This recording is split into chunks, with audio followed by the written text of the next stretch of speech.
Assalamu alaikum students. I hope you all would be fine and enjoying good and healthy life. Today we will discuss our next topic, past perfect continuous tense. At first we will discuss identification of past perfect continuous tense in Urdu. Then we will discuss step by step past perfect continuous tense structure, verb, helping verb and other forms.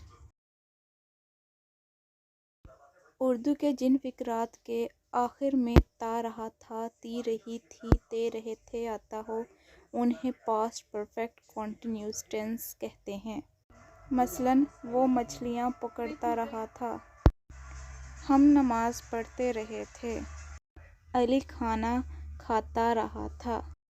अब इन उर्दू जुमलों के आखिर में रहा था, रहे थे, रहा था, ये सब पास्ट परफेक्ट कॉन्टिन्यूस टेंसेस हैं। अब यहाँ एक और बात ज़हन नशीन करने वाली है। जिन फ़िक्रों के आखिर पे रहा था, रही थी, रहे थे आए, इन फ़िक्रों में वक्त का भी ज़िक्र ज़रूर किया गया हो तो ये पास्ट परफेक्ट कॉन्टिन्यूस टेंस कहलाएंगे। अब मज़ीद इनकी एक दो मिसालें भी बता देती हूँ। मसलन वो 2 घंटों से खेल रहा था, वो सुबह से रो रहा था। अब इन दोनों जुमलों में 2 घंटों से और सुबह से रो रहा था या और खेल रहा था, ये पास्ट परफेक्ट कॉन्टिन्यूस टेंस कहलाएंगे। अगर हेल्पिंग वर्ब की बात की जाए तो इसमें helping verb had been use होगा। अगर हम वर्ब की बात करें तो इसमें वर्ब की फ़र्स्ट फॉर्म और साथ आईएनजी का एडिशन होगा। अब मज़ीद हम आगे पास्ट परफेक्ट कॉन्टिन्यूस टेंस का स्ट्रक्चर देखते हैं। इस स्ट्रक्चर में पहले सब्जेक्ट, फिर हेल्पिंग वर्ब, फिर वर्ब और लास्ट पर ऑब्जेक्ट का इस्तेमाल होता है। सबसे पहले हम एफर्मेटिव सेंटेंस देखते हैं। ये सिंपल सेंटेंस होते हैं और इनका structure subject, helping verb, verb और ऑब्जेक्ट होता है। अब हम इनकी कुछ एग्जांपल्स देखते हैं और उनको इंग्लिश में ट्रांसलेट करते हैं।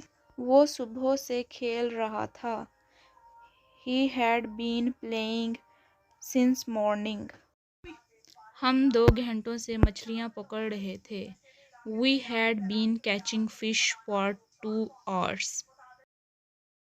बच्चा शाम से रो रहा था, The child had been weeping since evening. अब इन तीनों सेंटेंसेस में हम हेल्पिंग वर्ब की और स्ट्रक्चर की बात करें तो फर्स्ट सेंटेंस में जैसे ही सब्जेक्ट है, had been helping verb, playing verb since morning object के तौर पर इस्तेमाल हुआ है। जबकि बाकी दोनों जुमलों में भी मैंने हाईलाइट कर दिया है। जो ब्लू कलर का है वो सब्जेक्ट हैं, तीनों में जो हैं रेड कलर के वो हेल्पिंग वर्ब हैं, जो ग्रीन है वो वर्ब हैं, जबकि येलो ऑब्जेक्ट कंसिडर हो रहे हैं। अब हम आगे बात करेंगे इंटरोगेटिव सेंटेंसेस की। नेक्स्ट हम देखते हैं नेगेटिव टेंस। पहले हम इसका स्ट्रक्चर देखते हैं, फिर हम इसके आइडेंटिफिकेशन का मेथड देखते हैं। इसका जो स्ट्रक्चर है, सबसे पहले सब्जेक्ट आएगा, फिर हैड नॉट बीन प्लस की वर्ब की फर्स्ट फॉर्म के साथ आईएनजी का एडिशन होगा और लास्ट पे आएगा ऑब्जेक्ट। अब हम इसको देखते हैं आइडेंटिफिकेशन के कैसे इसको आइडेंटिफाई करना है और कैसे हमने इसका स्ट्रक्चर बनाना है।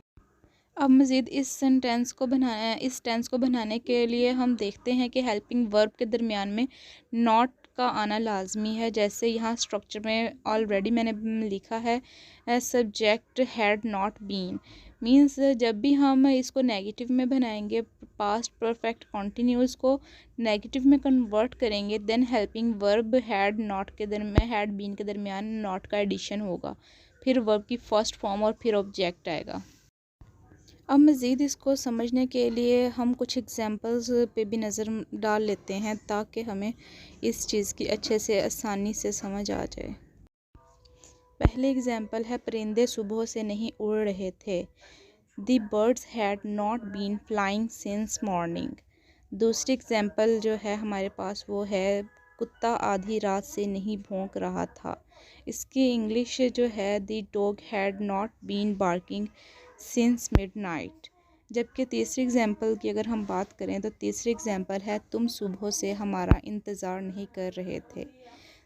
You had not been waiting for us since morning। अब हम इन तीनों में देखेंगे subject, helping verb, object verb and then object. अगर हम फर्स्ट की बात करें तो इसमें दी बर्ड जो है ये सब्जेक्ट है, हैड बीन जो है ये हेल्पिंग वर्ब है, नॉट जो है नेगेटिव बनाने के लिए हमने इसमें यूज़ किया है, फ्लाइंग जो है ये वर्ब है, सिंस मॉर्निंग जो है ये हमारे पास ऑब्जेक्ट होगा। दी डॉग जो है ये इसी तरह अगर सेकंड की बात करें दी डॉग और थर्ड में यू जो है ये सब्जेक्ट हैं और ये जो हैड बीन है ये जो है हेल्पिंग वर्ब है, नॉट इसमें नेगेटिव बनाने के लिए है, वेटिंग जो है वर्ब है और फॉर अस सिंस मॉर्निंग ये जो है ये हमारे पास ऑब्जेक्ट है। अब मज़ीद जो है हम आगे जो देखेंगे वो इंटेरोगेटिव टेंसेस होंगे। इंटेरोगेटिव टेंसेस में सबसे पहले हम इंटेरोगेटिव टेंसेस का स्ट्रक्चर देखेंगे। वैसे तो इंटेरोगेटिव टेंसेस जो हैं ये इन्वेस्टिगेशन के तौर पे इस्तेमाल होते हैं। जब हम किसी से कुछ क्वेश्चंस करते हैं इन टेंसेस को इंटेरोगेटिव कहते हैं। अब हम स्ट्रक्चर की बात करते हैं तो सबसे पहले हम कोई भी सेंटेंस जो होगा इंटेरोगेटिव में करेंगे तो पहले आएगा हेल्पिंग वर्ब, फिर आएगा सब्जेक्ट, उसमें कुछ भी आ सकता है, I, we, they, you, he, she, it या असलम, कुछ भी एक्सेट्रा कुछ भी आ सकता है। फिर आएगा बीन का एडिशन प्लस फिर वर्ब की फ़र्स्ट फॉर्म के साथ आईएनजी का एडिशन होगा, फिर ऑब्जेक्ट लगेगा और उसके बाद लास्ट पे आएगा इसका इंटेरोगेटिव साइन यानी क्वेश्चन मार्क वगैरह लगेगा। अब हम इनकी कुछ एग्जांपल्स देखते हैं ताकि हमें इसकी अच्छे से जहन नशीन कर सकें और अपने कॉन्सेप्ट्स क्लियर कर सकें। चलें देखते हैं इनकी example one by one. Example 1, क्या अली 2 घंटे से रो रहा था? Had Ali been weeping for 2 hours? Example 2, क्या तुम सुबह से वर्जिश कर रहे थे? इसकी ट्रांसलेशन है had you been taking exercise since morning. Example 3 जो है वो क्या वो 10 मिनट से नज़्म याद कर रहा था? इसकी translation had he been learning a poem for 10 minutes. अब हम इसमें पहले बात करेंगे स्ट्रक्चर की, जिसमें है स्ट्रक्चर देखें तो हम हैव हेल्पिंग वर्ब, फिर आ जाता है हमारे पास सब्जेक्ट, फिर आ जाता है बीन प्लस वर्ब की फ़र्स्ट फॉर्म विद आईएनजी और लास्ट पे आता है ऑब्जेक्ट। अब यहाँ पे आएगा हाईलाइटिंग, तीनों जो हैं ये हमसे ये हो गए हैं एग्जांपल्स जो हैं हाईलाइट हुई हैं। ये जो ब्लू कलर के हैं ये होंगे हेल्पिंग वर्ब और ये जो हैं पिंक कलर के ये होंगे सब्जेक्ट और ये जो फिर आगे ब्लू कलर के हैं ये बीन का एडिशन हुआ है और रेड कलर में वर्ब की फ़र्स्ट फॉर्म विद आईएनजी का एडिशन, ग्रीन में हमारे पास ऑब्जेक्ट है। Had Ali been weeping for 2 hours, इसमें हैड जो है सबसे पहले आया बिकॉज इंटरोगेटिव में जो है हम हैड सबसे पहले लाएंगे इन्वेस्टिगेशन करने के लिए।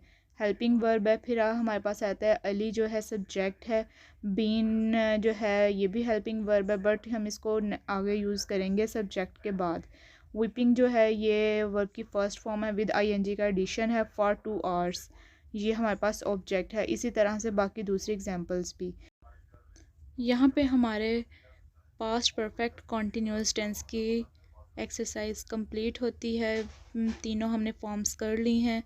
अब आप इसको अच्छे से देखें जब तक हम नेक्स्ट वीडियो में मिलते हैं। उम्मीद करती हूँ आपको वीडियो अच्छी लगी होगी। अगर आपको वीडियो पसंद आई है तो लाइक करें, चैनल को सब्सक्राइब करें और वीडियो को शेयर करना ना भूलें।